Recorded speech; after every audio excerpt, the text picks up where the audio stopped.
Hello, this is Gideon Emery, a.k.a. Balthier from Final Fantasy XII, telling you you're listening to the Raw Dogs podcast. And from this leading man, may you be the leading man in your own lives. Tune in, enjoy, farewell.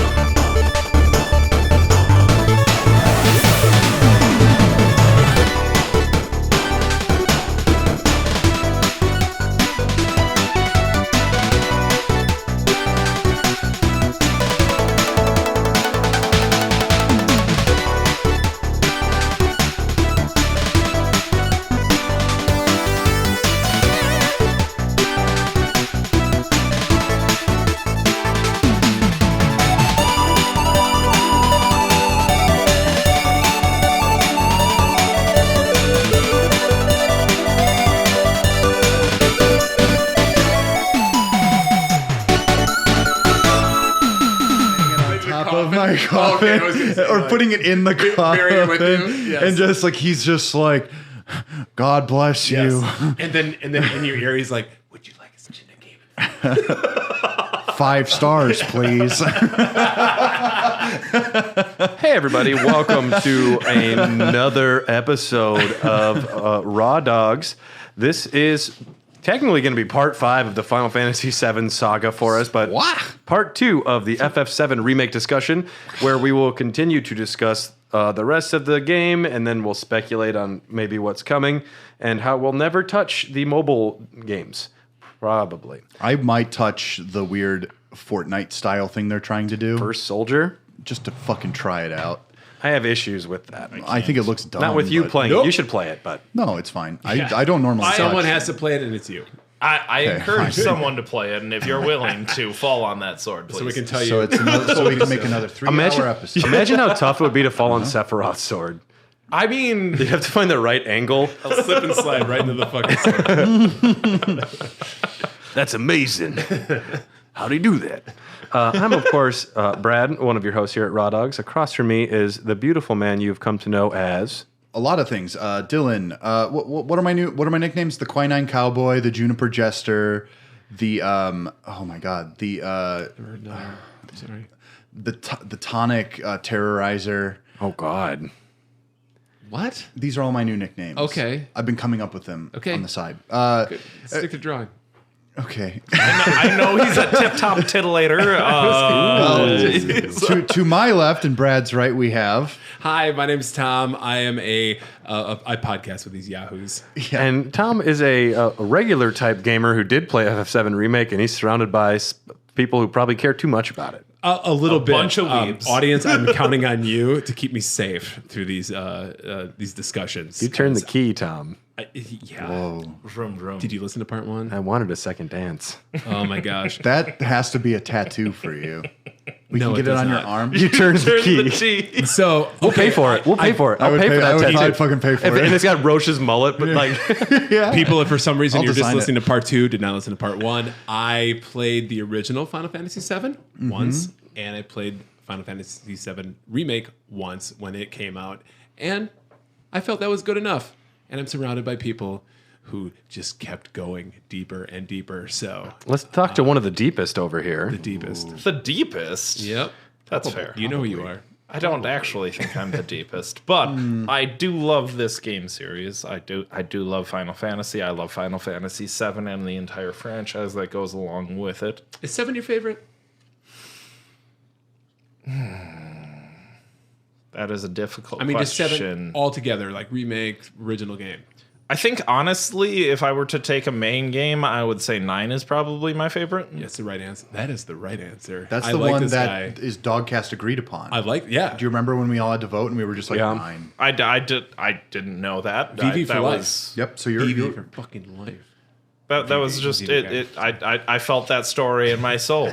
I do love the eclectic totality of Final Fantasy VII, and I love how much more work has gone into it.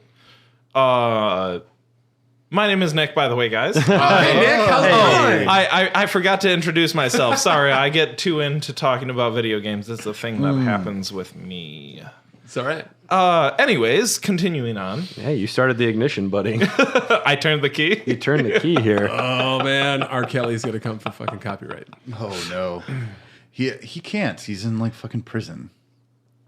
I dare him, that fucking pedophile weirdo.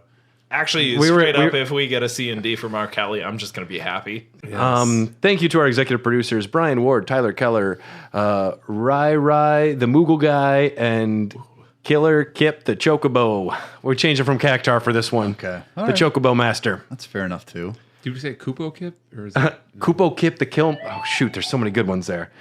Sorry. It's okay, Kupo. We're going to move forward, Kupo, and start this Kupo. discussion, Kupo. Kupo. So when we left off, we were finishing an interesting part of the game called Chapter 4, and we're moving on to a less interesting part of the game called Chapters 5 and 6.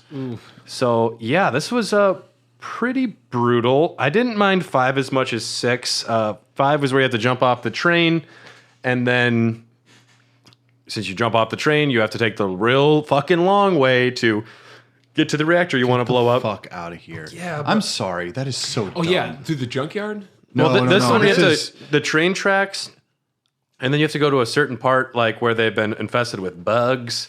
This looks like a really unpopular opinion, but I really liked this part of the game because I got to play with my favorite 3 characters. I guess. This was when my game opened up to me. Okay, See, I do remember this part, yes. 5 was better paced. There are still things that are kind of more happening. I remember when you reunite with Barrett was the first time that he sings the victory song. And I'm like, well, that was great. You learn about Stamp the dog, which is at least something happening, like for the characters to talk It's about. also proof that like the parallel universe stuff. Yeah. Stamp's a good dog, but I hate him because he's corporate imagery, but he's a good dog. But he's a So good this- boy. Spuds McKenzie. This takes place in like nondescript like train tunnels, right? Yeah, pretty much. This area. Yeah. Okay. Just the weird. This is curving- follow the curving red tunnel. light. Yes, and then you have oncoming train traffic every once in a while. Okay. Yeah. But yeah, I mean, it's nice to have the 3 characters. This is when you're fighting with them for the first time, which is And great. that was when I really felt like the combat system like clicked in my head. Yeah, because I really started to like rotate through characters constantly. Yeah. Which that's how you need to play this game. Do not play a single character. You are playing a party. You are playing a JRPG. Please remember this. Your game is meant to be played as a party, not a single character. And they won't play themselves. They won't. And I don't know, they do have a slower ATB gauge. So if I am trying to like a main as one person, I'm not too as concerned that they're not doing anything because I expect to do most of the work. But then you see someone's gauge pops up, I just hold the trigger down and then I just choose a command for them and then jump back. Yep. But there is like the flow you're talking about where you're jumping character to character because if you don't keep them busy, they get kind of bored. They're not doing. There's some boss battles where if you're not flipping through them constantly, you are non-survivable even on normal. That's one of the things we were talking about earlier. The boss battles in these games can get pretty fucking brutal. I think at the end of this segment, the crab warden. Yep. I'm good at names. It looked like we fought a scorpion the other time. What that look like? Right. Yeah. Yes. Was it a crab? No, that fight was I lost over and over and over until I figured out that like, oh, this game requires me to use all 3 of my characters, which was a revelation. I know it sounds dumb, but it was definitely a learning curve where I finally figured out like, oh, and then it turned real satisfying. Like, that was when the fighting mechanic of the game turned into, like, a playable loop for me. Yeah. Instead of hitting things with Cloud and then occasionally you need a long-range person with Barrett. Yeah. Yeah. Which that doesn't sound as fun. And I personally never tried classic mode. I know that they're going to be patching in normal difficulty for classic mode, and I know that they're trying to make it even more playable for like the part 2, which will be coming eventually. But I guess I don't think many people I tried it for a second just to see what it was, and it was it didn't lend itself well. It's a tacked-on feature. It's not what it's designed to be. They were so worried. Some people like they won't play it. They tacked on after there was literal fan feedback of I won't play this if it's not a turn-based JRPG, which I'm sorry, but is silly. Please grow with your games. Like, But meanwhile, please just use the same music because we need that, and Tifa should be there. Just make her more realistic looking. there are things that we love. More realistic looking, as in just like better physics, or what are we? Just more physics. More than 4 polygons. Yeah. Would be nice. Yeah. They call them pointies for Or a reason. 6, yeah. Yeah. I'm sorry to everyone. Yeah. And yeah, like So this is the dark time. This is the a true dark time in the game. speaking of dark time, chapter 6 is called Light the Way, which is also the darkest time. That is the darkest time. Yep. As mentioned in episode 1, this was the part of the game where I was like, okay, this. Yeah. They don't. You are obviously trying to space starts things to out drag. and Yep. make You can- this prolong it. You know. They Press they the stretched it button. literally as far as they could. Like Honestly. this is the tipping point. The only thing that I like in this chapter is the concept of like the artificial suns, which I'm like, that can be a throwaway line. That's all I need there. Yeah, Yeah. that's all you need. Yeah. That part's cool. I like the nature of going underneath the plates from a conceptual point of view. Yeah. It sounds Show me. fucking awesome. I want to see what that looks like. Absolutely. But So samey. the 4 way hours of it. the way that they designed this place, it's like you would need a map just to figure out where you were. No engineer on the face of the planet, not even in a fake universe, would actually build a series of pulley pulley carts and like Hey Ted, buttons. so Ted, I noticed you've added like a bunch of stairways and like extra nothings. Like Right. why did you do that? There's This no one's reason. on this level. This one's on this level. Why One make an just goes ele- to a dead end. Just make sure you don't drop your materia. Like we straight up. Why would we build an elevator if we could just build a piece of wood across there? Exactly. We built this long steel bridge to put a treasure chest at the end of it. Some like there's some real lapses in logic, and this chapter shows a lot of them. This is one of like 3 chapters that does this. That Yeah. like It's not just this one. unforgivably. Right. Yep. Yeah. Where they are just reaching for something just to stretch it. There are no NPCs, there are no side quests. It is just a dungeon crawl that if any of you are RPG players, we all know we will search every corner of every They make it hard everything. in this one. It was most annoying And the it first made it time. tough. Like, Yeah, and unpleasant. Like genuinely, it made it unpleasant to search down every chest. And it wasn't even like a aesthetically pleasing environment. It No. was just blah. Outside of like the actual lights. it so could have been. The characters make multiple references like, oh, right, so we have to get back over to this section over there. That's with the D on it. And I just love talking in Barrett's voice. That's my inner monologue for the rest of my life now. Listen, do it all if the time, you if you start giving me like A plus B equals C, like even like beyond that, like algebraic equations to get something done within the environment, like a puzzle, like unless it there's nothing entertaining about that. That's fucking real life. That's like filling out forms. Well, I talked to it's like it's as boring as doing taxes. I talked to Dom about this the other night because he's like, I'm just so scared I'm going to miss materia because I was in that one like spot with all the stairways or whatever, and I almost missed some summon materia. I'm like, yeah. Well, that was also the most samey looking spot, and thankfully you heard Barrett singing his song and you found the treasure. But at the end of this little section, you run into Biggs, who I guess just showed up early and played in his Game Boy and waited for you to show up, but he gives you grappling guns. Yeah, it's just like there was a part of me that was That we just like, don't use for. Actually, they come back later and in a funny way. But they do, but also I'm like, why don't we have these to begin with? Like, did you have to come early to give us handheld grappling guns? How did we not have like 5 of these things? Right. They're so useful. Well, later on in the game, you have to go through a whole mission. Like, how are we going to climb up the wall to get up there to save Aerith? And you have to go with a dude in the sewers who gives you grappling guns. I'm like, we have them. Leslie, everyone's favorite new character? Well, Leslie Kyle is, of course, not a new character. He was in The Kids Are All Right. He was with Evan and Kyrie. He's in the detective agency. Sorry. Sorry. Thought you read the book. Click. Yeah, right. Oh, pass it over here.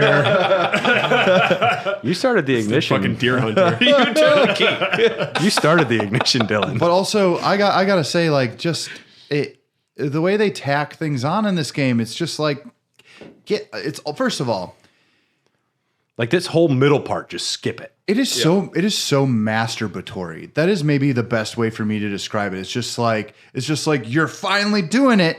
You're playing some of your favorite memories. Congratulations. Hope you fucking love it. Do you love it?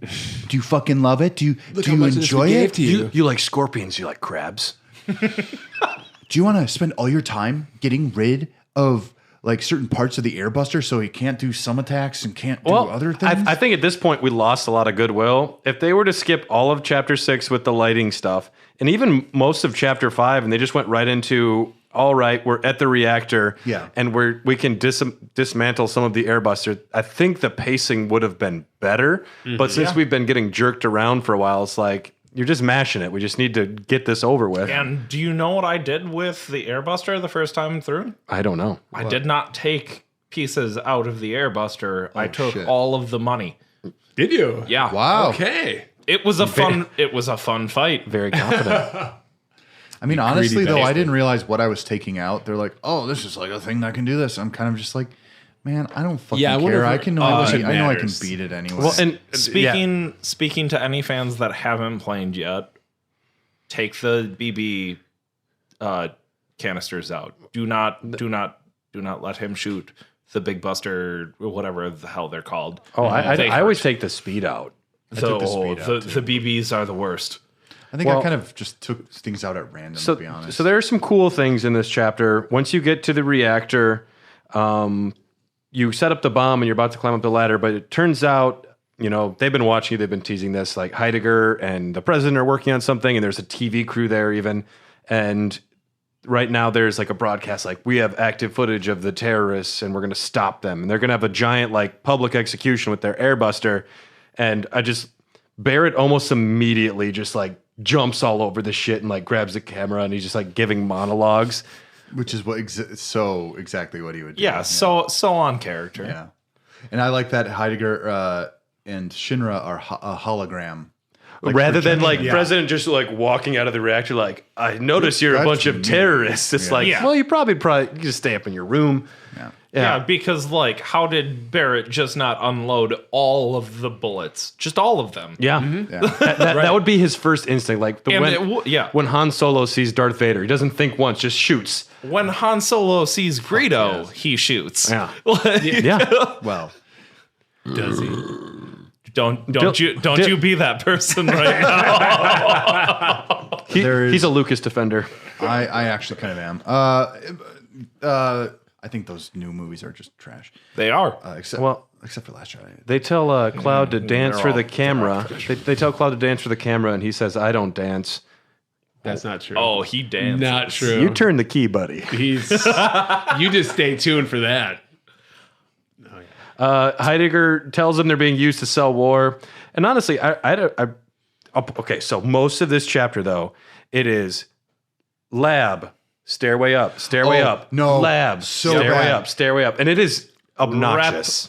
Mini game to open a secret side area. Mm-hmm. I mean, I just love that they took that silly thing from the original. They're like, hit him at the same time. Hey, I'll do it. No, Tifa's better at counting. Like, does it matter? Just hit the fucking buttons at the same time. If I'm playing a game and I can feel myself if I'm like in the middle of combat. But I love the commitment to the bit. I do. I really love the commitment to the bit. They do commit. Yes. Like the only time it was ever funny is when you're climbing up the stairs to Shinra Tower. That is a funny stairs. Why did we take the stairs? That is a funny ass. And it goes on. Yes, and it like goes on. It's the laddering. Exactly. Metal Gear You take Solid every 3. single stair. It's like hit the punchline and then let's fast forward 30 minutes later. But anyways. Yeah, no, no, that's what the elevator's for. Listen, if I'm playing a game and I can feel myself reaching for my phone to just look at like Instagram or something, you kind of done fucked. Sorry. This chapter was rough. I mean, these past 3 chapters haven't been great. it was a They're the filler arc of an anime. it was a 2.5, 3 hour slog that could have been a really tight hour-long dungeon. Where's the tournament? Like, Then, of course, Cloud somehow falls from the upper plate all the way down. There is a bit where he like shoots the grappling gun, but luckily he falls into the flower bed, which has the power of Aerith's healing flowers. And this gets back to where the game starts to hit the vibe right again. I Yes. will say. Until the whispers show up. The music, the introduction of Aerith as a true character, I loved this. It was so good. And yes, I do agree with you. As the whispers started to be introduced, it upended everything. Yeah. It didn't need to. It's not even that it upended it. It was literally just like when one of the things Tetsuya Nomura does is he'll just be like, but then there was a stronger thing, and then it shows up, and it's been and there Mickey all is all of a sudden there. Yes, exactly. And it's literally just like I need Reno! something. It is the dumbest form of writing to just be like, I need something to happen, but I can't use the tools already in my toolkit. I just got to be like, yeah, but they get flung away. But that's what you think's happening, but really it's like further developing the concept of the whispers as a plot device and needing to keep things strictly following the narrative. I was with you because I was like, I don't want these fucking things in the game right now, but Even it at wasn't. the end, I didn't. After the end, I was like fully on board with the concept, but I was very against it up until the end. Right. So is this where Cloud falls into the church? Yes. And Another You nostalgic spike. get the Big Aerith big spike. theme, which the remastered Aerith theme is Yeah. just Is that the same as Water? Is that her theme? Yeah. Okay. All right. But it's like a goth techno metal screamo version of it.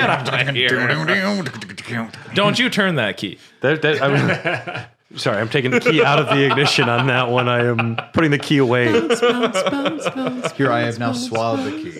But yeah, Reno shows up and you have another duel, like another boss duel with him. After you beat him, though, Cloud just straight up goes up to kill Reno, which it seems aggressive, but also he's kind of killed pretty much everything he's ran into at this point. But the wizard, I didn't course think it was for that him. crazy. He's not like chivalrous. well, he was going to kill Johnny earlier. Like he intended to kill Johnny earlier in front of Tifa, and Tifa's like, "You're kind of scary. Like you shouldn't just do that." Yeah. But it's like you kill a lot of people. He's hardened by war. And I don't know, the whispers stop that from happening, and then you have this whole running away, which is affected by the beams. whispers. Yeah. Yeah, and instead of knocking barrels off, you're doing monkey bars. Thank fuck. Every time I've ever played Final Fantasy VII, that barrel sequence is so unintelligible and unintuitive. Like if someone didn't tell you, you wouldn't know what to fucking do. But also, I found the climbing to be. I'm like, okay. Is The this like monkey a- bars was not great. Is that a good substitute? There's not a single good monkey bars sequence in this game. I would have much preferred just like an outright combat sequence. I would have or just. I would something have like rather that. kept fighting. Yeah. Yeah.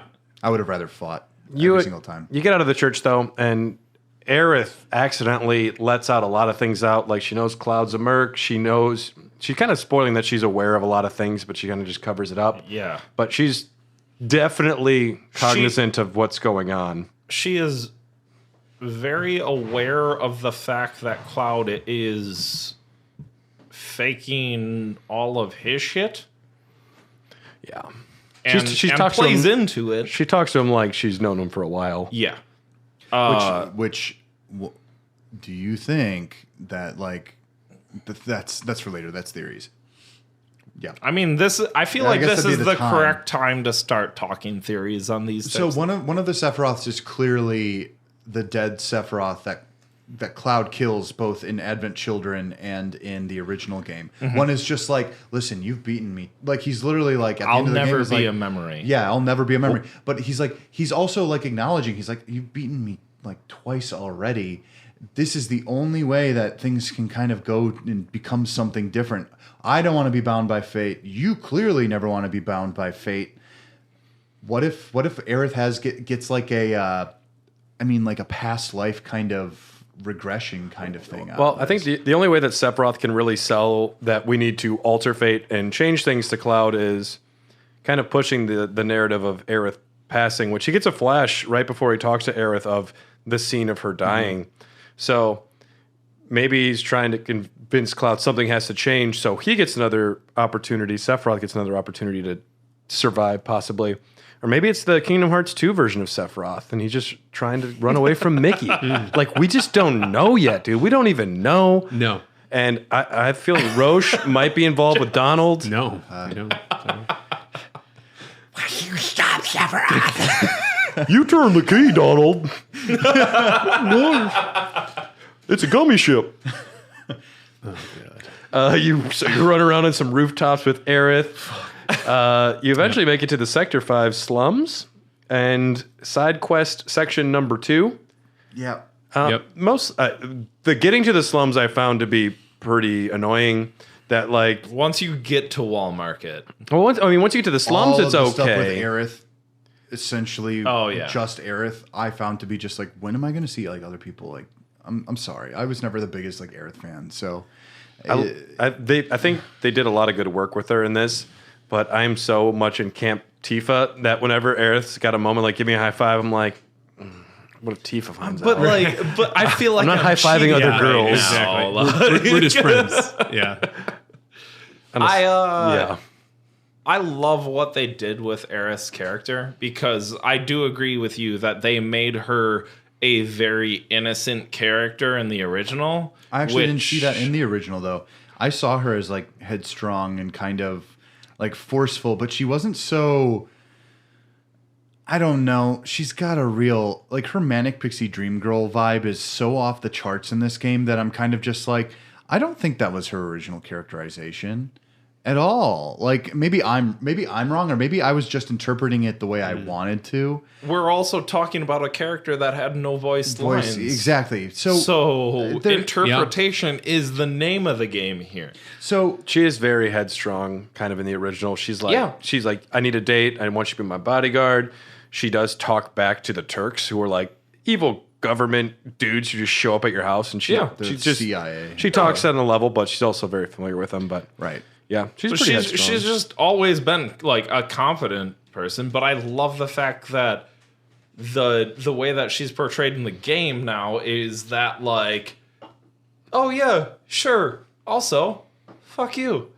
Like with a smile, like just still. Oh, that must have been a new breed of monster. Why? Because they went after the weaker race. Like, I love that. That killed me. Like, in the moment, I laughed out loud, which I don't do for a lot of things. I have a feeling you were probably ear to ear grinning for most of this game. Yeah. No, I was. Yeah. There were too many pulls. There were too many fan winks and stuff like that. And I will give this game all of the credit that it is due for paying respect to its fans while still trying to make something that could be tolerable to newcomers. You play Whack-A-Box, you see Chadley, you fight Rude. Chadley's dumb Chadley. You see Elmira. The Rude fight is amazing. I love when you break his glasses and he just busts out a new pair. Part is so sick. It's That is just pretty the good. best. Sorry. Rude has always been my preferred Turk. Reno's too much kind of like a whiny baby. I like Reno a lot. though. Sung is kind of. He's a cool boy. He's a cool boy, but he seems like a little underdeveloped. Other than he just kind of is really good at He's a manipulating. cool boy. I'm wondering if they give Elena more to do in this one. Yeah, she'll be one. interesting. Yeah. And I'm sure that they'll give her some skimpy outfits like Scarlet. Yeah. Oh goodness. Oh, the crawling boy. Never mind. That comes later. There's going to be a whole beach scene in this because of Costa del Sol. Hojo is going to be wearing And a it's gonna thong. be- I hope. It's going to be fucking gratuitous, and hammock everyone's going to have a problem with it because not, though, it's like, going to happen. Listen, this These is, shorts are too small. you can see my whole hog. I don't know. Like I'm a person. I can see Red's dick. and even then, I'm like, Can we not do a beach scene? No, 'Cause, Hojo's got to be at the episode in beach. every anime. No, Hojo's got to be at the beach because he's there at Costa del Sol and just be like, I'm on vacation. I'm not talking to you. Like, I need to see Hojo at the beach. yeah, but what if my daughter fucked that dog? Are you talking about Red? Yeah, Okay. because that's a thing that he said in this game. Yeah. Wow. Okay. Speaking of weird things, Moogie runs a Moogle Emporium and you whack a box. Okay, I like the Moogle kid. I found that kind of charming. It's kind of charming. I found it fun. I liked the Moogle medals as a form of side currency. I thought that was pretty important. I think earning those Moogle medals actually felt like it was side content for those who really gave a shit, and I thought that actually worked. Yeah. because guild can be this general kind of thing, but if you really want the shit, you gotta search for it. Some people might be fine with just having the Buster Sword. That's it. Right. You're introduced to the Angel of the Slums, Mirie, I want to say is her name. Oh yeah, but she doesn't reveal she is. Curie? No, Homeless Kyrie's lady? grandma. Oh, yeah. Yeah, it's the pigeon lady from Home Alone 2. Yeah. The old broad. Brenda Fricker. Brenda Frick. The old broad. She's cool, but that's most of what happens there. Elmira is Aerith's mom. She says, you need to leave tonight. Like, you're not welcome here. You have to do a horrible little mini game. Promise And me. they put yeah. a bucket directly in front of your Well, feet. do you think Aerith, before she went to bed, like, that cloud's gonna be a I dick. actually think that, And yeah. I mean, it had to be her just like, bucket there. We're going to knock this garbage over. Just like, because I was like, who did this? Who has three she different was- garbage I cans and bet two you- buckets on Yeah. the floor? I bet you Right. $1 million she was sleeping by the door, like just like this. She knew something was up. She that still was like beats you there. 2 minutes ago, and then Yeah. she went to bed. She's a smart lady. What are you gonna do? Well, then there's this really great section with arms, and you get to move the metal arms around and grab crates. This I hate it. shit. I hate it so much. But there was a metal arm in one shot of a map in the original game. We need to have a section. Boo. There needs to be a section where you have to solve the puzzle. Allie, she actually, when she was doing this section, she was like, not even She a literally puzzle. She turns to me and she's like, there's like, first of all, there's like just a sequence. It's not even a puzzle. There's no skill. Yeah. And I was like, yeah, duh. Like this is more examples of just like, remember this? Do you like it? Do you like it? So we're moving metal. What are we moving? You're We're controlling talking the about arms, arm that picks The up box a cars. container. Yeah, containers and boxcars. and then picks up Aerith and sets her on containers. It's Oh, yes. And then she drops ladders. Yep. and you What a need to great make time. sure to do the second one right so that you can get the MP up materia. Right. I'm pretty sure. We do meet some named Corneo lackeys of Beck, Burke, and Butch. I actually found these guys to be kind of funny. There was not the greatest dialogue, but there was one where he's like, "You're getting your due recompense," and the guy's like, "Recompense?" There was like it was like Dumb, Dumber, and Dumbest. Yeah, essentially. exactly, yeah. But Yeah, this, no, they were- the song that plays after they show up is one of my favorite bangers on the whole thing. Oh yeah. There was some really good music in this section, but you essentially get through it. You get to Evergreen Park, which is another iconic scene where you sit on top of the slide with Aerith. This is where you can go down the slide. Yes. It's the best. I love that part. The fact that they let you actually use the slide too. Thank you, Square. I guess. But you see, I no, honestly, for felt me, that? Okay. I felt it. Okay. I did because I am a child. well, and you can run across the tires too. Like they didn't have to put that in there, but I ran across the tires when I did it. Yeah. There was I remember this part. I think I took a picture of it. But anyways, Tom, you're just really attracted to the character that the slide looks like. You're just like, ooh, that's no, in the corner, Moogie. in the corner of the playground, there's like this pedestal that has this little lean-to building. Oh, like you're a right, metal yeah. building, and it looks exactly like the shack that Tommy Wiseau walks out of in the room. And I literally thought it was a callback to that. Oh, hi, Cloud. Did not Yes, hit exactly. that woman. I did not hit that moogle. I did not. Check out the screenshot of this thing and put it next to the actual movie. You're like, holy shit. That might have been like a designer thing that they might have thrown in. Right, there. yeah. You never know. One of the absolute highlights, I think, of the entire game happens here. You see Tifa getting taken in a chocobo cart, and she's wearing that wonderful dress you told her to wear. But she said she's going for an audition with Don Corneo, and then you get to enter Wall Market, which Yeah, I think it's one of the most lavishly best designed sections, at least open city sections of the game. I think one of the Square best looking knew that they needed to nail this. If they were gonna do it and remake it, they needed to nail it. Well, and this is a very tricky thing to do in today's society, where it's gender norms and women's rights. There's a lot of things that, prostitution. There's a lot of tricky things that they have to get right, but they also can't shy away from. Yeah. And what they did with Honeybee Inn, instead of making it just kind of a really gross prostitution place, instead they made it into almost hot burlesque. It's like a Cabernet. I get a Mass Effect 2, where you have to see that one Asari lady who's really tough to see. Morathi? Yeah. Or Morathi? Or... no, it's her name. She runs. She runs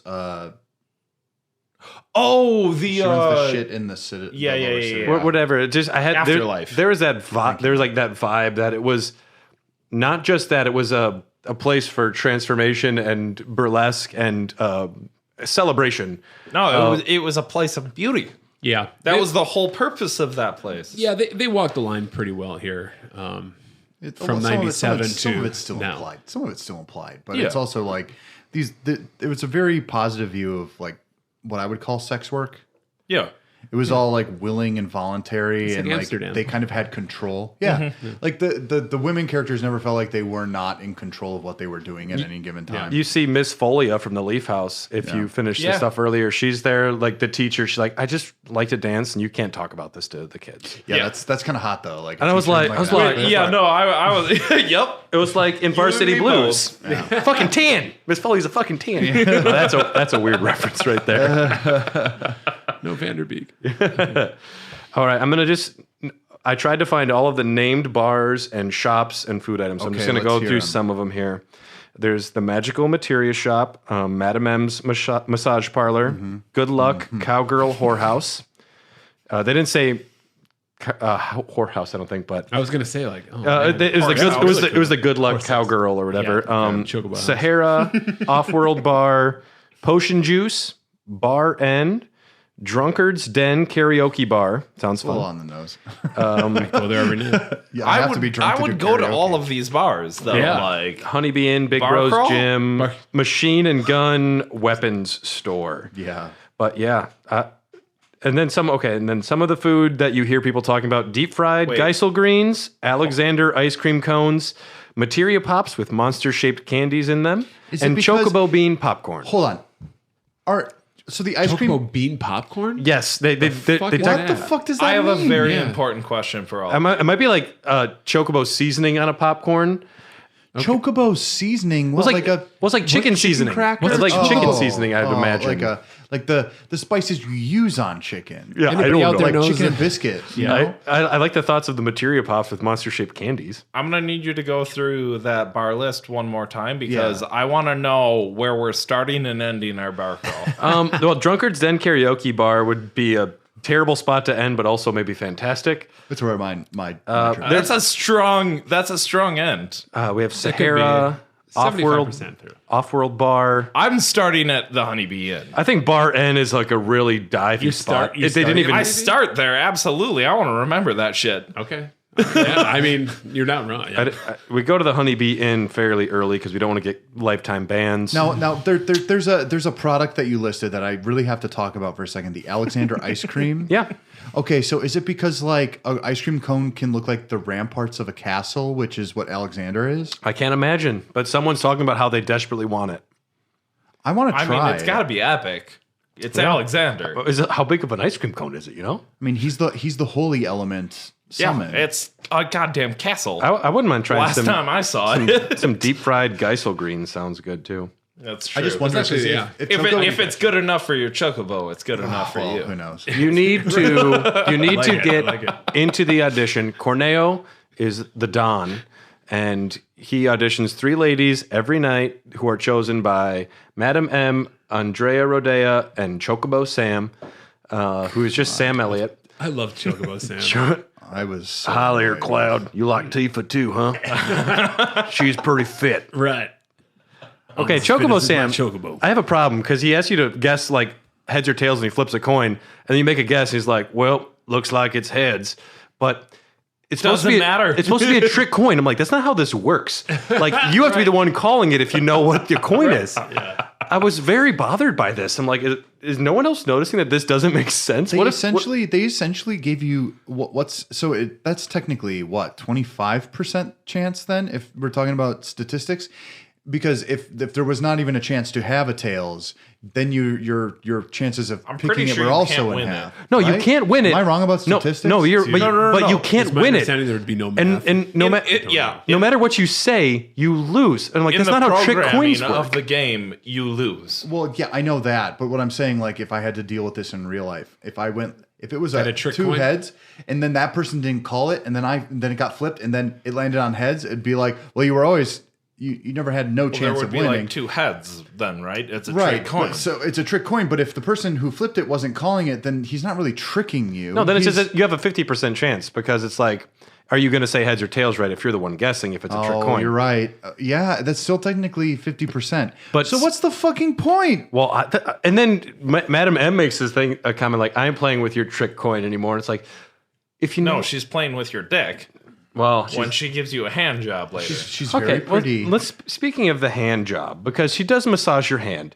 She unlocks your power. Well, she unlocks your key. I'm sure. Did you guys get the premium handy? Yeah, I did. I chose the best one. I imagine you probably did too. The Well, premium? it didn't cost that much. Yeah. gil-wise. I spent The massage? 2,000 gil on it. Yes, I did. Yeah, that sounds about right. Yeah. Have you guys seen the scene with the cheap handy? No. Because it's Cloud like squirming, and she's like, "You're gonna sit down. You're gonna like it." I should warn you, this technique has certain risks. Huh? It's somewhat experimental. You may find it extremely pleasurable and rewarding, or the opposite. Wait. Absolutely not. You asked for this. Now take it like a man!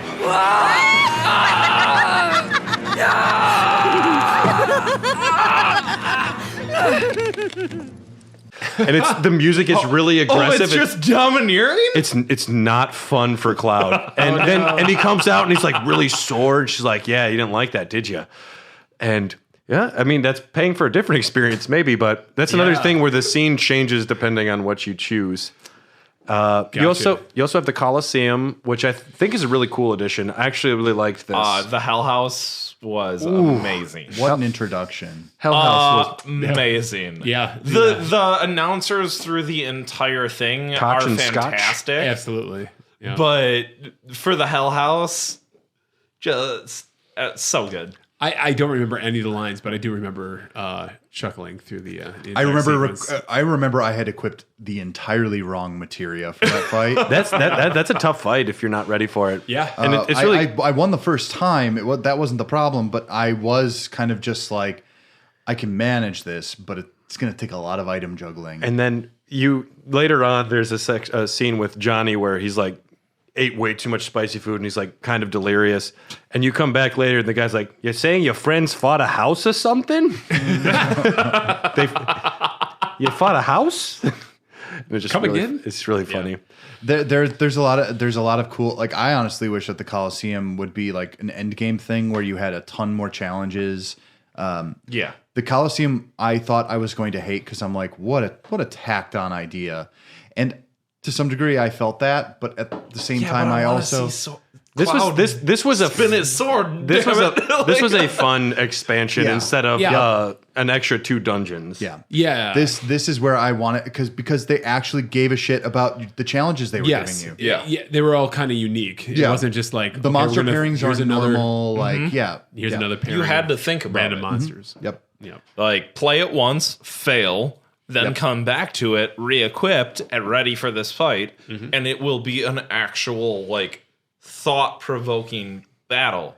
So- which Did you guys know that? So depending on the number of side quests you do with Aerith in the Sector 5 slums before, that determines what dress she gets to wear.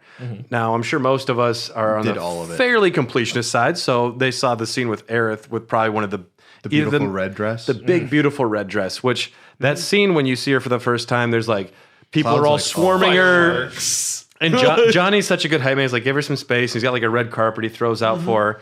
But if you do a couple of side quests, but not all of them, she has a pretty good dress on, and there's still like a fair number of people like, oh, cool, like this is fun. And Johnny's like, hey, she's pretty hot, like hype manning. But to do 0 side quests is actually very tough in Sector 5 slums because one of the side quests is talk to Moggy and buy something. So everyone gets at least one. But if you do no side quests, she pretty much just is like wearing not a potato sack, but it's really not a good dress. Yeah. There is a dog and a cat trying to lick her, and but they do different music. So instead of like that big bombastic fun Aerith soundtrack, the one where she has the worst dress, it's like an off-key whistle of her tune, and it's so cute. She's like, it's really bad. And Cloud's like, it doesn't matter if you win the audition.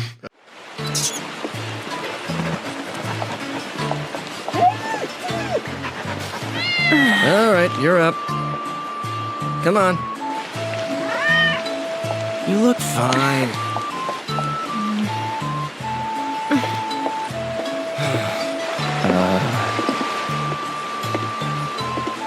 Hey, Aerith, what are you wearing? The scene is so funny, and I don't think a lot of people see it because everyone's going to do at least a couple side quests. everyone's gonna do one. It's like the main reason gamers are gamers is kind of because everyone's got a little bit of this like Check the boxes, kind of wish like I've got a list in front of me and that list has to be completed. So it's fun that they put all this in there, but first of all, I don't think of this a lot of RPGs as actual role-playing games. No. I see them as like stories you're running through with various combat sets and stuff like that. Yeah. A lot more interactive narrative experience. Yeah, I would totally agree with that because if I'm playing something like a Skyrim though, I feel a lot more like an open-ended, like I'm actually choosing what my character is going to be. Whereas in this, I'm just like, I'm along for the ride, man. I kind of get what Cloud is, yada, yada. But in that, you're not making any like consequential decisions. It's more of like a choose your own adventure for Cloud. It really a is. little bit, yeah. But it's like a boring one where it folds Turn you to back page into 74. it. Yeah. Or it's like choose additional adventures. Yes. You still got the main narrative. Yeah. But I know what you're saying. And I appreciate it a lot, but it's at the same time, I'm just like, RPG, I guess. I know we've discussed this previously before, but how much do you hate morality systems then? Oh, I fucking hate morality systems. I think people should judge you like You're one of the most individually. moral people I know. That's not true. I was trying to layer it on hard there. No. Lay it on thick. Moving forward. You turned the key, Dylan. Sarcasm. I want a second dance. I would argue my honesty about not being moral is the most moral thing I can do. Hey, There's I going to can be get behind that. There's going to be a book someday, The Philosophy of the Raw Dogs. It'll be fascinating. That's one of the first quotes. We're going to take a quick break here to all get in our fancy dresses for this next scene. Mine is assless I wish chaps. you could see mine. Oh, it's you two. It's time, bro. The sauce. Could it be? Oh, it is. The sauce. The sauce. Whoa. Never thought I'd live to see the day. It's just sauce. No big deal. I remember driving around in my car, but like on breaks from work, listening to the fucking song that they do with the honeybee in. Yeah. He's got a giggle fit. That was too much. Too much. no. That was too much for me. They do the not only does Cloud have a cross-dressing scene, but they have a whole sequence where he is on stage dancing, everyone cheering him on. Yep. And I don't think It is, Dancing in Starlight, fucking Final Fantasy. Please put a clip in of Cloud just breaking it. I'll put a clip in of He gets down. He does. The man can boogie. Like 3 separate styles of dance. I don't think the minigame's good. I It's don't. not good. Well, I don't like that they changed No. the angles and you don't see where it's coming from, so the timing Well, can you be don't- easy you to don't know- mix up. There's no size relation for the prompt in comparison to the hoop it has to move through. Yeah. So The dancing is beautiful. Yeah. The music is great. Like that's all good, but like the minigame itself doesn't work for me. I just wanted to make Aerith clap a lot for me. Yeah. That was my goal. But also seeing Cloud dance Like is going, one of "Woo!" the few things in my life that has brought me One of those. genuine true joy into It was my character heart. breaking in the best way. Yeah. Cloud did it first because I got to tell you, like Renoa's like, I thought you couldn't dance. soul or a seed always adapts. Oh, that No. game. Well, okay, so there's this like great sequence where Cloud dances and then he is turned into, or like they put the makeup on him, they do his hair, and Andrea has a great quote at the end, which he says, "True beauty Never be afraid. True beauty is an expression of the heart, a thing without shame to which notions of gender doesn't apply." And I'm like, wow, like That's kind of sick. Yeah. that's really good for It's a real game. deep, actually. I fucking love That's that shit. that is a very beautiful expression in the cross-dressing sequence in a prostitution section of a game from 1997 that has been After you modernized. just died laughing for the last like 10 minutes, you're hit with like philosophical gold. Now, this is one of the only reasons I think I would have preferred to have played this game sooner, because this part was clearly talked about on so many different podcasts and stuff I listened to. And I'm okay with being spoiled, but a surprise like that probably would have landed a little bit harder if I just didn't fucking know about it. I will say, playing it fresh, when I got to that moment, it like they give you a practice scene where you get to dance with your sword for a little bit.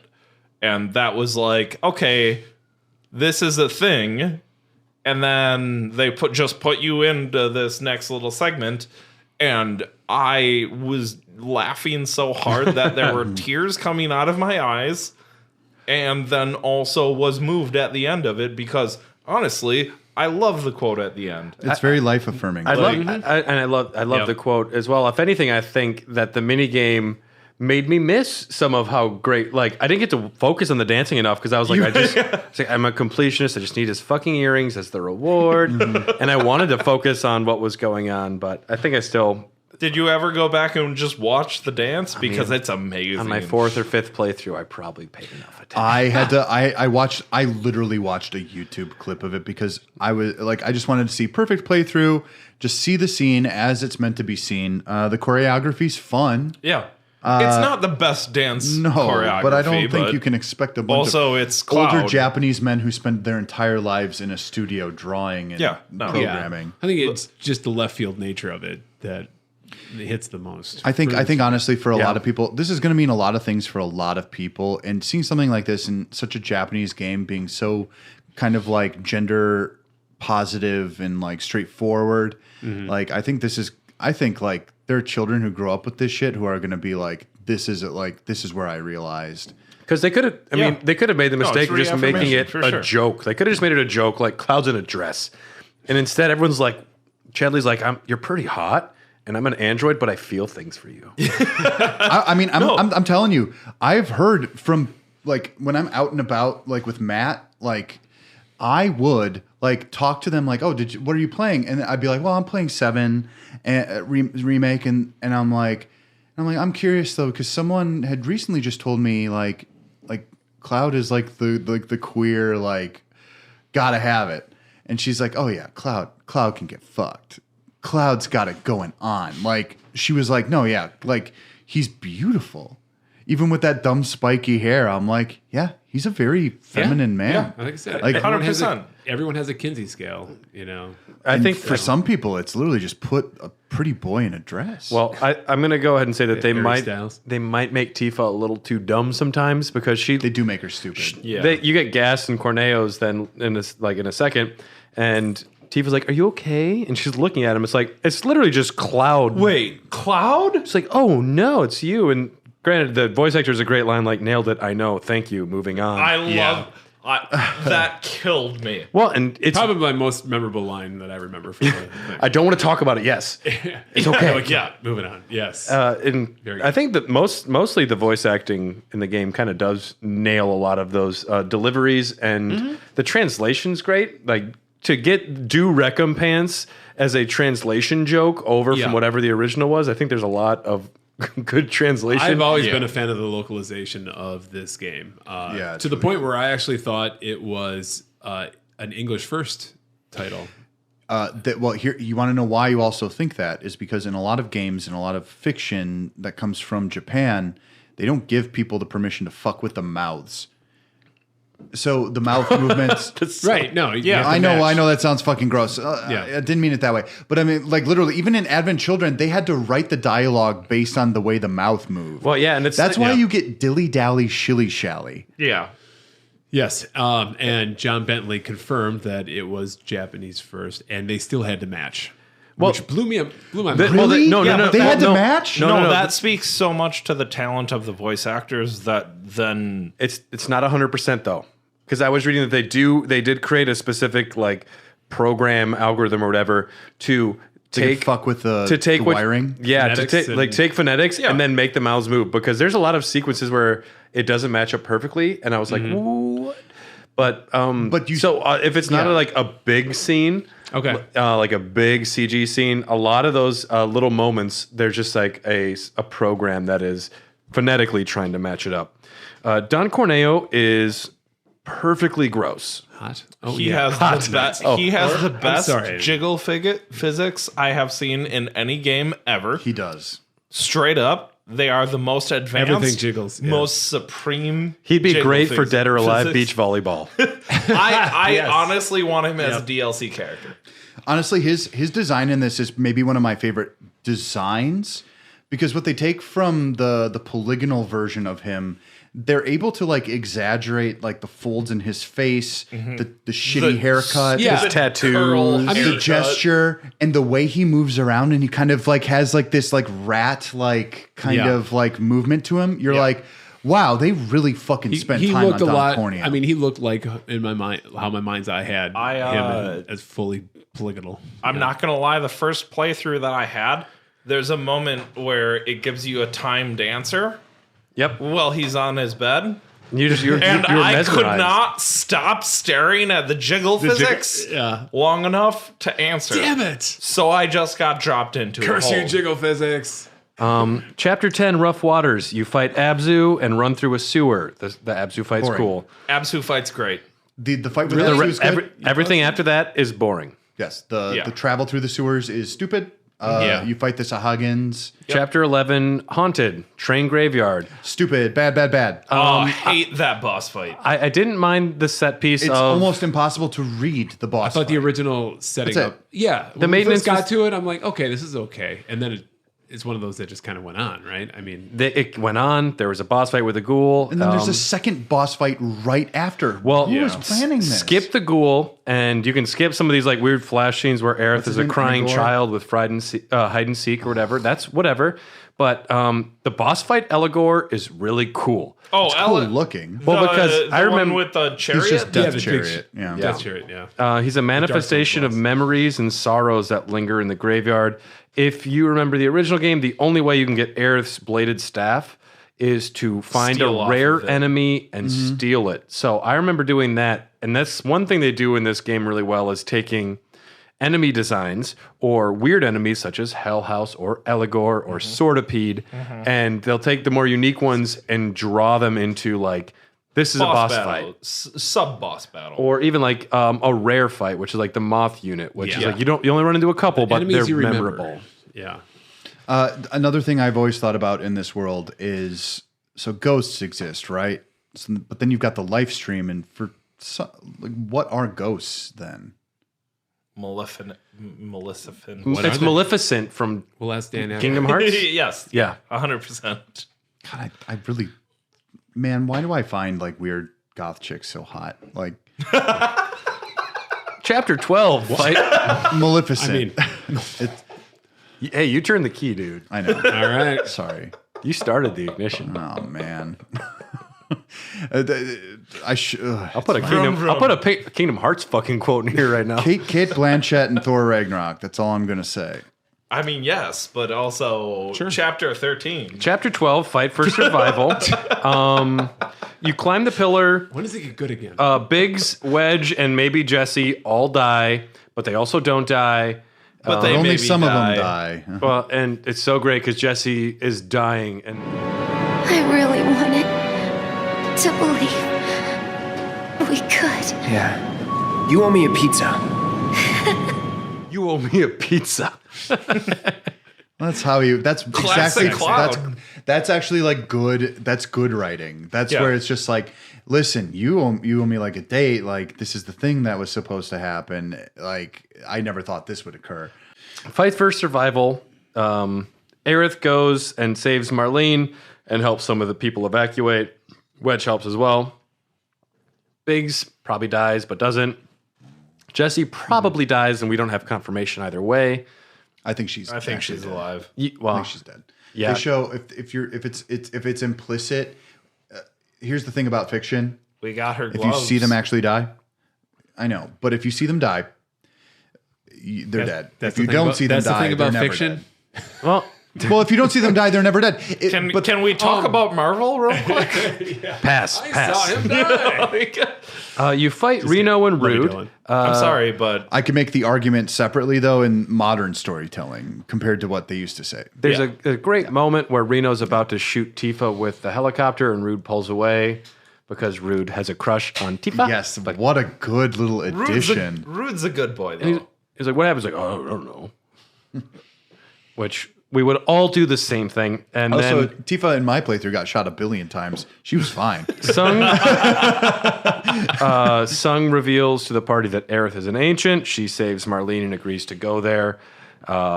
Wedge is protecting his cats from the specters and might be dead.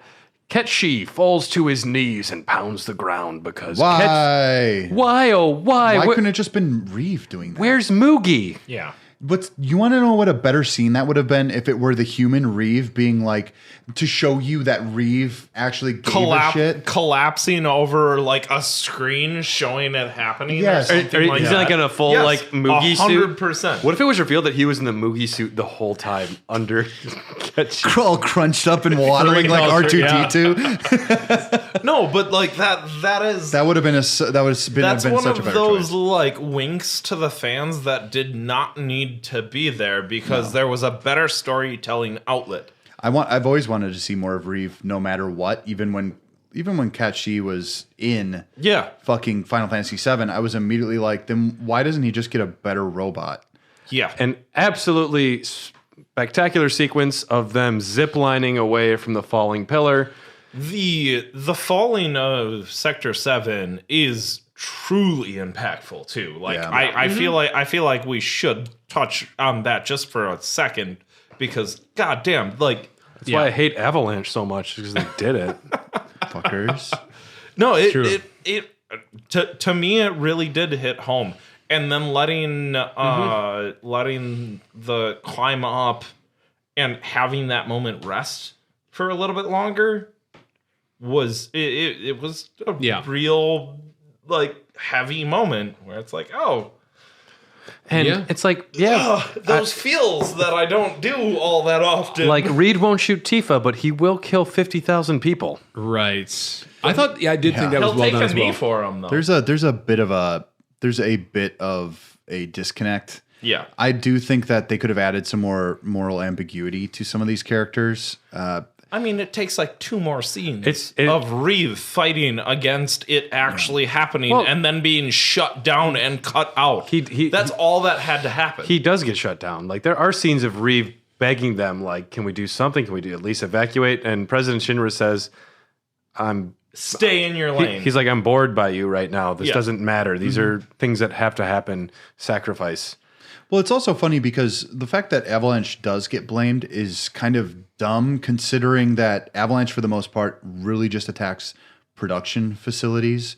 So, I don't know. I mean, maybe that this is about like propaganda and stuff. You know, Purely. isn't it Scarlet who's like head of propaganda within the Shinra Corporation? I think it's Heidegger most. Yeah. I think it.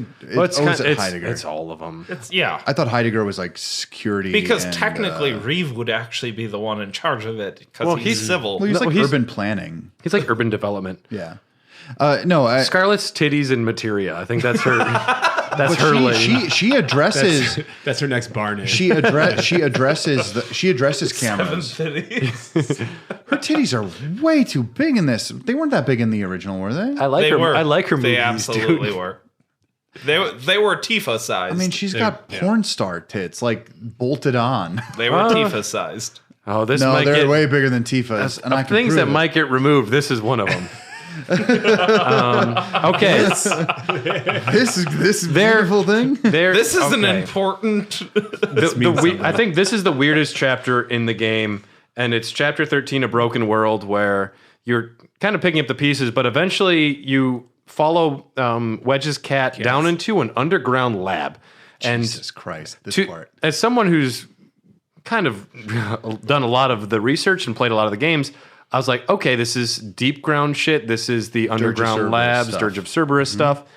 And then I backed away from it for a while, but after seeing what's going on with Yuffie and Intergrade, I think it is almost confirmed that this is some deep ground stuff. And then you have one of the worst boss fights of the game. Well, what I loved about this chapter was that it's Barrett's chapter. You control Barrett. You watch Barrett climb ladders with one hand. It's funny.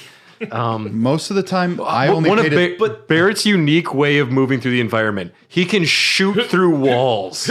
He shoots like enough through a wall, and the way the wall blows away, I'm like, oh, that's nice. That's a physics engine right there. Or shooting just random crates off of the wall. I did so. I had to get those bonus items. Well, I had to get all of them. But yes, you fight the failed experiment, which and the unknown entities, which you can tell that these are enemies that are not original to 1997 they don't because even look right. They don't mesh well with anything. The aesthetic doesn't work. These are these weird what do they look like? hanger things. They kind of just look like here's another example of like bland kind of like humanoid enemy that kind of crawls around and looks like they could be like they're like little Spider-Man characters. Can I be an asshole and say it looks a whole bunch like a mindless Kingdom Hearts enemy? Of course, they are technically heartless. The way they swarm, they're just You're such an asshole. I can't believe how you said like, that. dare you? It's the worst. It's the worst though, I know. because like get your Kingdom's Hearts out of my Final Fantasy. I don't Thank even. you very much. I don't even remember this part. Well, so, I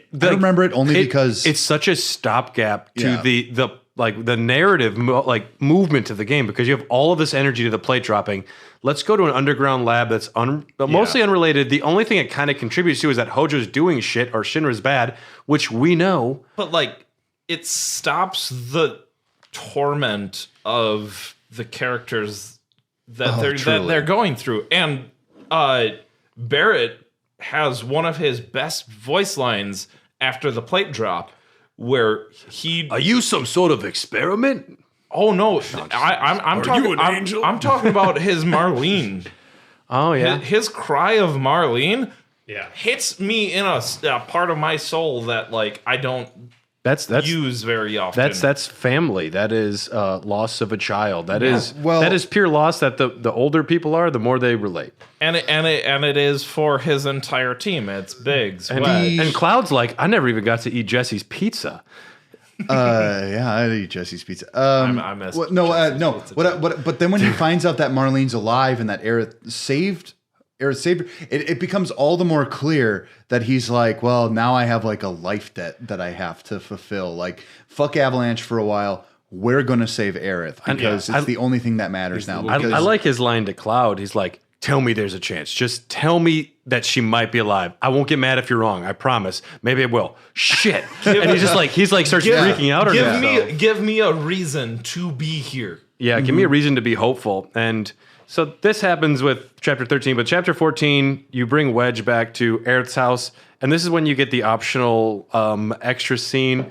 If you've been nicer to Aerith, Aerith's like spirit shows up and talks about don't fall in love with me. That was strange. It was a weird. Well, that's weird because she's kidnapped. But she can just like project herself now. Whatever, it's fine. I mean, and then you have Tifa who is crying and she's like, "This is wrong. This is our fault," which is still out of her character. I don't think so. I think she's just sorting through a lot of stuff, and she feels responsible for a lot of what happened. I actually find her to be a very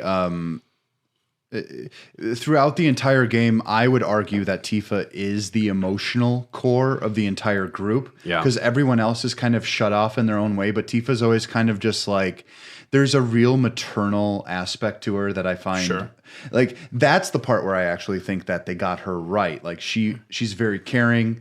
She doesn't even treat Marlene that much like a kid, but has like that still like umbrella. We're still like, we're hanging out and we're doing this, but but I'm still not going to treat you like a little asshole. More big sis-ish. Yeah. I will say, to me, my favorite scene is the one with Barrett, which is the toughest to get. And not even joking. I know. Go on a date with him? Well, it's not a date. You have a scene in have a- Aerith's flower garden where you're just with another character, but it's one of the first scenes where Barrett takes his sunglasses off, and you can just see he's like super lost and trying to like figure out where he's supposed to be. He's talking about all of his friends that are probably dead and what they mean to him. Yeah. And there's a moment where him and Cloud like realize like, you're okay. And Yeah. I don't know. Maybe it's just my love for John Eric Bentley. Maybe and just the fact that Barrett takes his sunglasses off and you see so much more of the human side instead of like that I'm putting on a show. But that's also like a well-earned moment between the two of those characters because they constantly and regularly butt heads. Not to the point where they're adversary, but they do often get in each other's faces. The ice is melting. Yeah. Yes. And I mean that's just a satisfying character growth. Which also links up very well to the original game. Around this time, even Barrett was like, "You've stuck. You're with still us. an asshole." You're still an asshole, but you've stuck with us." And there's like with him, he's there's such an understanding. He's such a mercenary person. He's a soldier at arms, and he's always just like, if you're a part of this cause, like I'm gonna treat you like my brother anyway. So. I found it very affecting, that flower scene specifically. And then them all deciding that they were going to go, and Elmira being like kind of like at the same time, like this was always going to happen, but wow, she made a bunch of cool friends and she kind of gets like teary-eyed. That part fucking got me. That part was cool. You fight a Tonberry. Betty makes you play music in Wall Market. A doctor asks you to... Tonberry part is so funny. Well, we don't have time for all this. I know we don't. A doctor makes you fight a behemoth in an underground lab to make medicine. I did it. There's a tomboy bandit named Kyrie from a novella. You find out her grandma is the guardian angel. Wow. Corneo's got a secret stash, ruby, diamond, and emerald tiaras. You get them from 3 different spots. They're modeled after the tiaras. If you look at the items, they're modeled after the ultimate weapons from the game, which is really cool. Sure. Neat. Which we won't see for 4 more games. And you find Johnny's stolen wallet. 2047. He can get out of town. Leslie makes you go underground and fight Abzu Shotes and see Corneo one more time. Then eventually he gives you grappling guns, which you've already fucking had, but these are different, I guess. Yeah.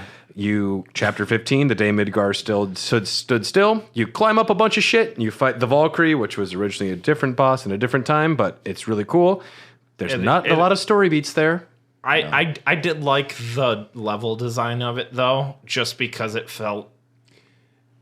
I don't know. Maybe it was just the spectacle. No, of I hear all. it. That was a cool set piece. Climbing up a collapsed, destroyed. I did like that a lot as well, and it stands out for me. It was a megalopolis that fell apart, and I loved it. Yeah, it's like Magic Sword. Just climb that tower. All right, so we have about 15 minutes for 16, 17, and 18 Shinra Tower. Oh boy.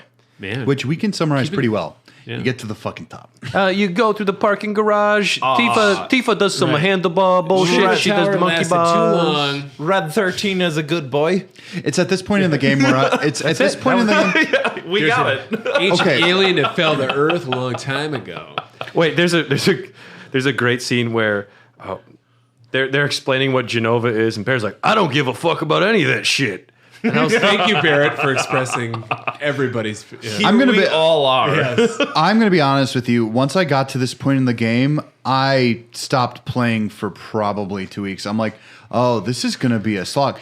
When you kind of know what's gonna happen, what is the point? Like, and I know it's gonna be long too, because every other story point that I've played previously in the original game, it feels like I'm like okay, they're gonna pad this shit out too. Yeah. And I didn't know if I had the patience for it. So yeah, this is. It turned out to be fine, but I also don't think it was great either. This is the end game, but it takes up a large portion of the game. It's big. It's almost like a quarter. To the point where you get to this part and it says, make sure you clean up all your side quests you want to do because this is it.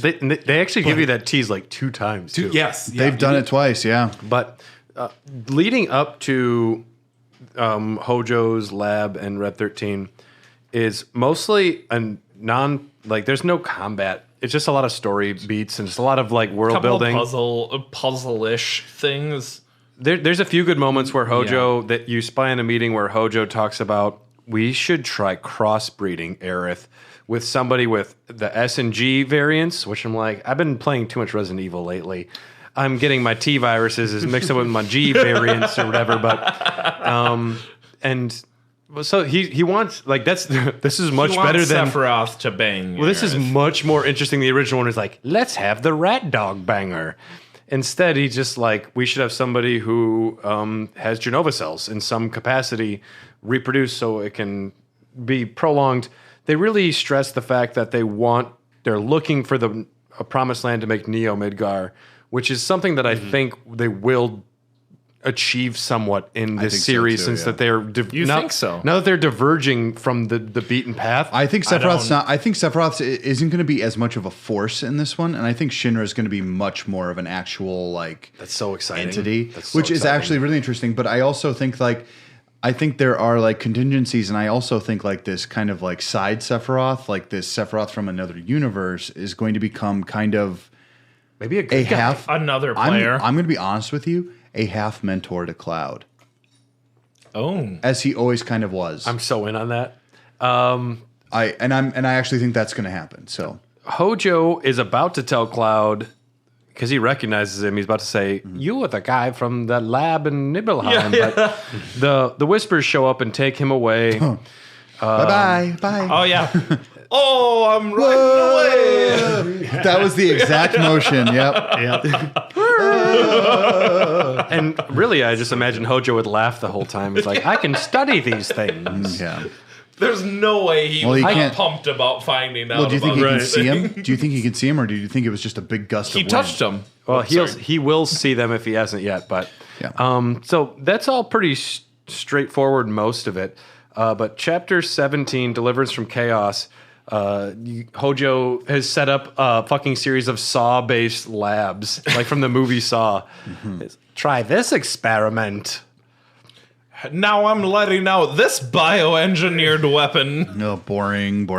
I thought most of this was pretty boring. Other than the fact that you had a great boy.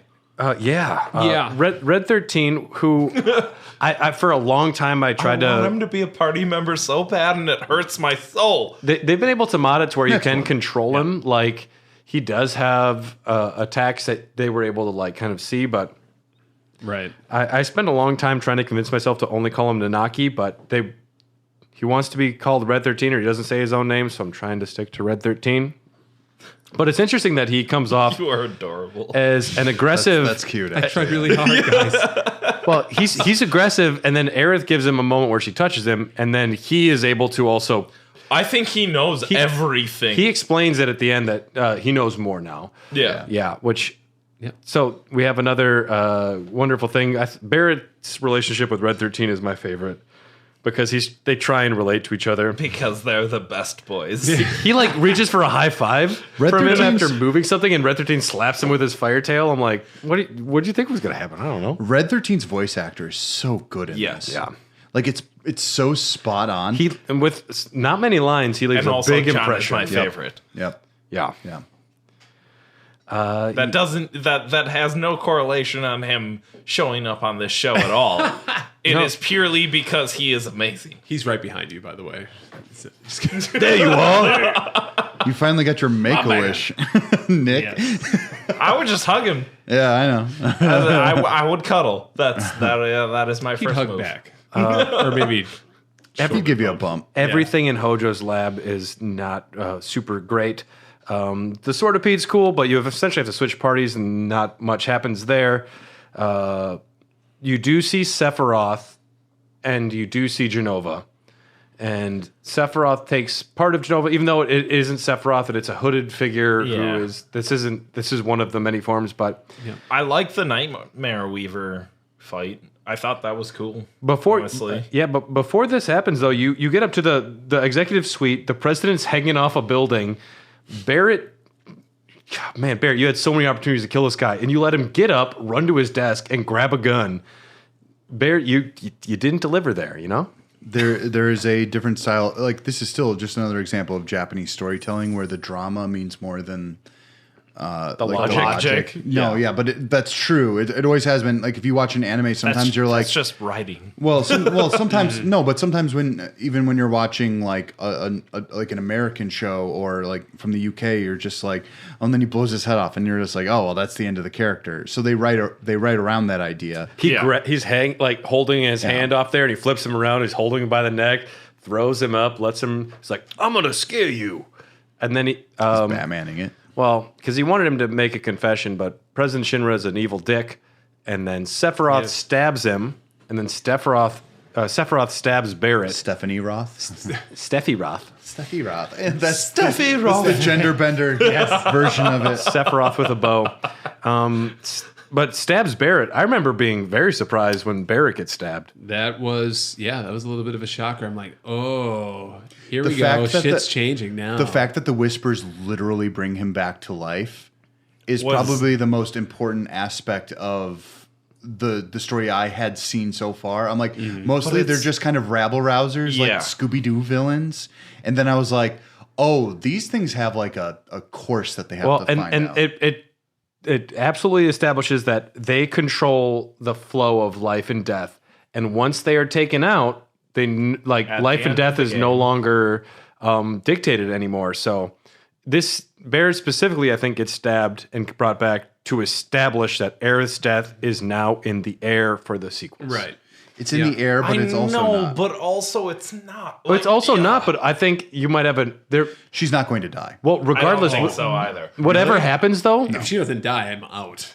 Like, Are for you me- serious? Yeah. Like for me, No, that has they're to gonna happen. change. They're gonna. that's change where it up. Tom's ignition is like, I he needs that He's thing. only, I don't he's think I'm only alone half in revved. that. honestly, I genuinely think that Tifa is more up to debate than Aerith. I think you might. I think that there is another character. like that's like a I think they're On I think the they're hanging- I think they're playing with us, but I do think the Aerith death. I mean, I don't it think has to Aerith. happen. I don't know. I don't think Aerith's going to die in maybe this she's one. a Force I Ghost. don't either. Because I think there's if gonna you follow satisfy if you even follow the logic of like storytelling, then it's literally just going to be a situation where she gets saved, something weird and crazier happens, I think because you it'll be can't just ramp up to the same thing, because this game is entirely about breaking that. It's loss. Yeah, The theme of this game is loss. Yeah, I get you, and I do kind of subscribe to that. That maybe they will do the rope-a-dope. they'll pull the rope-a-dope. But at the same time, I think they'll play with it. Maybe she doesn't die, in Calm or whatever, the same way. Maybe But- she dies later than even the first time it happened. I think that's possible. But I think she really does. But she don't think sacrifices for a greater good, because even in the other game, she basically just becomes the Jesus. It's of the already story. being teased. I know it's being teased, but teasing is not the same thing as providing, because the teasing is based off of a meta narrative you already had in your head. Of course. You know what this character's been through already. So bringing it back, you've got to, like, it's just like, by not, if they didn't Yeah, but tease it, it's they'd not be a- being stupid. It's not a payoff though. There's no payoff. There's- They don't want there to be a payoff because they know you've played the other game. I hate that. Are we still They talking? do, Are we but they sti- still want to play fan service. No, I understand, but now they're They dealing. can't go with too crazy bad shit with it. Are we I still talking? understand. We're still talking about Roche, right? No. Yes. My closing argument on this landlady. is that once they have truly delved into a meta narrative where now they are playing with audience expectations and emotions that normally would not occur. It's like whenever you see a remake of a movie like RoboCop or something like that, Yeah, I they can see always that. have nods and shit like that. There's so many whispers in the new remake of RoboCop. Oh, so many Michael Keaton. But the fact that this is an actual the fact that they recognize seen what the came Snyder before. The fact that they recognize what came before, but they're telling the same story but in a different timeline, it really just means that they're kind of just it's the Wild West. They're allowed Yeah. to fucking shoot there's whoever gonna be they a want. time. Yeah, maybe there's multiple universes. Aerith lives in one. Aerith dies. Yep, exactly. And maybe we're in the living one now. But she's gonna die. We're almost there. Take it to the bank. We're almost there. We're No, almost there. Doggies After Dark. No, we're almost all this stuff, but some still normal things happen. I'm very passionate about this part of the game for no reason. You fight the Genova Dreamweaver, which that doesn't have a lot of implications. Sorry. Come on, keep going. Come on. This is. I was waiting for you, Tom. I was in on it too. We all shut up. You could have done it. Literally, the world stopped for you, Tom. First time this house has been silent since we got here. Sephiroth's tattooed number 49 drops with whatever it was after the battle. Then you fight Rufus and Darkstar as Cloud, and the rest of the team goes down. Tifa ends up saving Cloud from falling and coming back up. Wedge is sneaking around, and the Whispers attack him. Sounds like he was thrown from the window, but it's off screen, which means we don't know. Which means he's not dead. There is a boss fight with the Arsenal, which I think is really great because it's Barrett and Aerith and then an unplayable Red 13, which is a pretty fun boss fight in the lobby. Cloud rides in on his motorcycle and the music bumps. Yo. Honestly, this was one of my favorite scenes in the game because I did not think they were going to do very specifically Many that scene. Many callbacks. Of him busting into a lobby on a motorcycle and just wrecking everybody. This is actually the part where I felt true nostalgia. Yeah. It was totally one of those moments where I was like, yeah. I was kind of like, I was this indulgent. Is all of it. Yep. And they're all getting in the truck, and I'm just kind of like, no notes. Yeah. Well, and then there's a great moment where Heidegger, they're about to leave the lobby, and Heidegger shows up and traps them, and is like, "Who are you?" And Barrett goes, "Avalanche." And she's like, "Local florist." Yes. And Red 13 says, "Lab rat dog." Lab rat dog. Yes. And it's great. And then you hear, and local florist. There's there's the last one, the soldier just shaking, and Cloud throws his sword, and it's breaks the glass behind him, and then they jump through it, and he catches the sword in the air. I was like, oh shit, he's so cool. Yeah, so cool. Yeah. It's just like, and then all of it was, and then all of this energy goes into what I think most of you are disappointed in, and it's the mini bike. Oh, I hated that. Yep. Chapter 18, Destiny's Crossroad. I liked Destiny's Crossroad. Well, Boss battle. I like that. Barrett tells Red to smile, and then Red smiles at him, and he's like, and it's so ugly. Like a growl. I don't know if you should, actually. It is established that Rufus can see the Whispers, but not Seng. Then the motorcycle chase, and which you guys don't sound like you're hot on. No. Not really. I thought that's another segment of I thought it was bad in the original. I didn't hate the motorcycle segments. I just felt like they were overblown and they didn't bring anything to the game. Yeah, I agree. It was tacked on. Yeah. Mm-hmm. I don't know. It's fun. Well, in the era, Brad, you liked it. Hold on. I liked it. Here's what I'll say. In the early era of these 3D video games, a lot of it was bombast of what you could achieve with the technology that you had, and some of it was legitimately tacked on because it was just if we give the person like more, a tech dump, But back then, you would be even the consumer would be so much more impressed with what you were actually giving them. Yes. So you get the a more role-play you game, had, and it's a snowboarding game, Right, and exactly. a motorcycle drive. Yeah. To hit the buttons at the same time, you get Whack-a-Box. exactly. So Yeah. So when it came to this, Whack-a-Box is a mobile game. It's going to QTEs. suck. Wreck-a-Box, Whack-a-Box is a mobile game. Is going to be very dude. bad. Right up until If I ever they win the introduced lottery, Tom, I'm going DLC, to hire you which to help means me it's make going to kill. Whack-a-box. I'm there for you, man. Auto whack-a-boxes for just $10. It's like a casino game. You just whack the boxes and just slam the button. Well, there are tap games. Yeah, They literally exist. Yeah, Clicky, All right. clicky cookies. There's a bicycle mini game we don't like. Red 13's funny. Thank God. Barrett shoots stuff. Yeah. And then These things happen. And then we get to climax. Well, Aerith explains there's no turning back. If we go through here, this will change our lives after this. And This bitch just needs to explain things a little. This is a statement to the gamer Sorry. that we Yeah. are moving into New territory. a story that has yet to be told. brace yourselves. You're going to be in for some wild shit. My boyfriend still might be alive. Beginning at the beginning of the next game, Yeah. we will be telling a new story. It's like, imagine you're playing a video game and the character turns to you like, this is the end of the game. Things are going to be different after we fight the final boss. You know you played this 25 years ago. Well, it's almost like in Dragon Age, like, if you want to access this part, pay money for this DLC. Right, yeah. It's you're going to buy the part 2 when this game comes out because it's different this time. Yeah. It's very explicit, but you oh man, because this is when I started really worrying about the game, because the whispers surround Midgar Tower, and you go through a portal which Aerith can just like summon now, which I'm like, whatever. But the first thing that happens when you go through the portal, it looks normal. All the party is sucked away, and at one point you are cloud floating over Midgar. And there's whispers everywhere, and I'm like, this is just Kingdom Hearts. And I was very upset about it. I was not okay that this is where the game was going. This is the point where I was actually like, Out? I was in. This is the point where I got in. This is immediately where I'm like, well, they haven't really impressed me that much till now. I'm like, okay, I literally expected the scene where they get to the end of the highway and they're all looking out and they're like, where's the next place we have to go? Well, we're going to find Sephiroth. We're all with you. Congratulations, Cloud. We're your friends now. I expected that. The fact that they did this, I was kind of just like, all right, now I'm back in. Fine, whatever.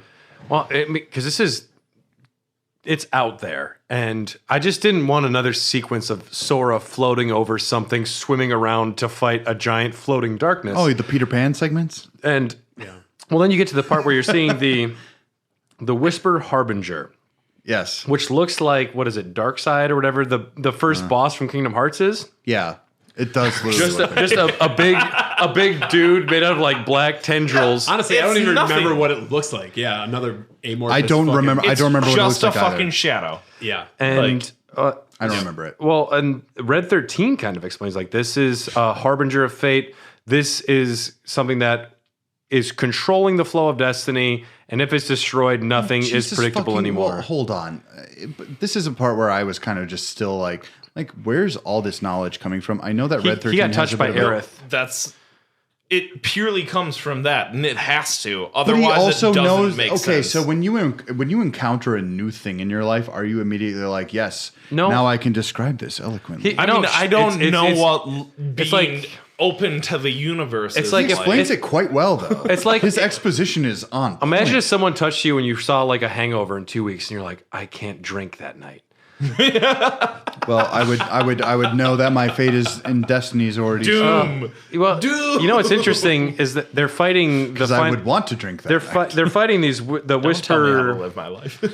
They're fighting the Whisper Harbinger, and they're getting like transmitted flashes of one of them is Red 13 running with his like kids. Yeah. And they're like, "What was that?" They're like, "It's the future if we don't stop him now." And everyone's like, "We got to stop him." I'm like, "Whoa, that was just me with my kids." That's actually kind of cool. I was excited about this. I didn't know there was. okay we looked with happy. that. Yeah. There's another That means I was woman. fucking. And then you also see like some stuff from Advent Children.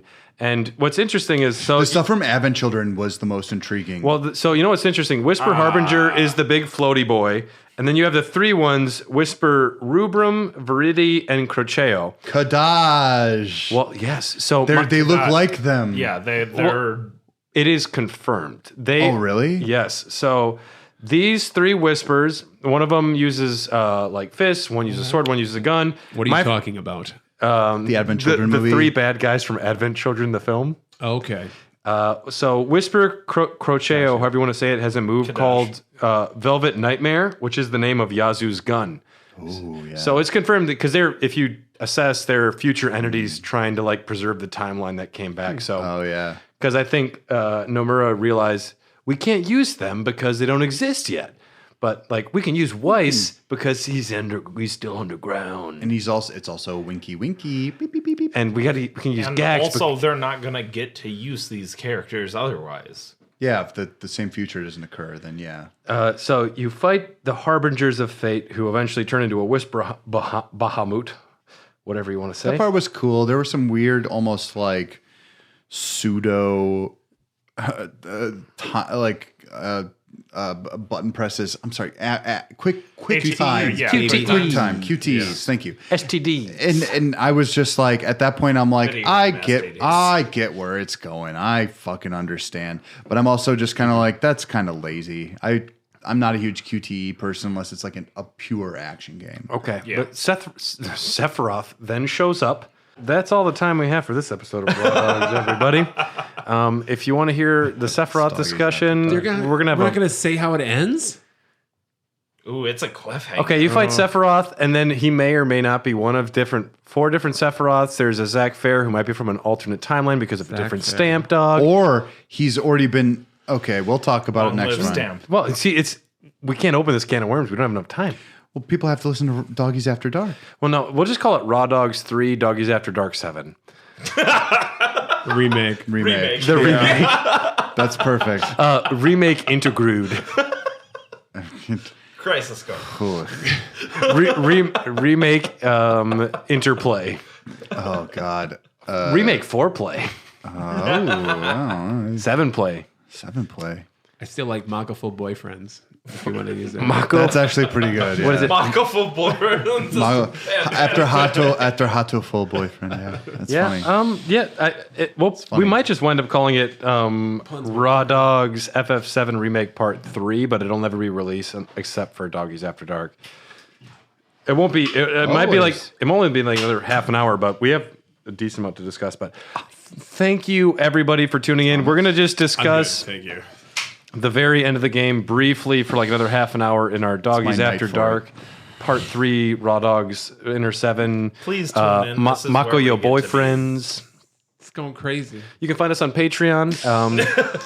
Hair the Dogcast, one word. We're on Facebook and Instagram, Hair the Dogcast. Twitter, Hot Dogcast.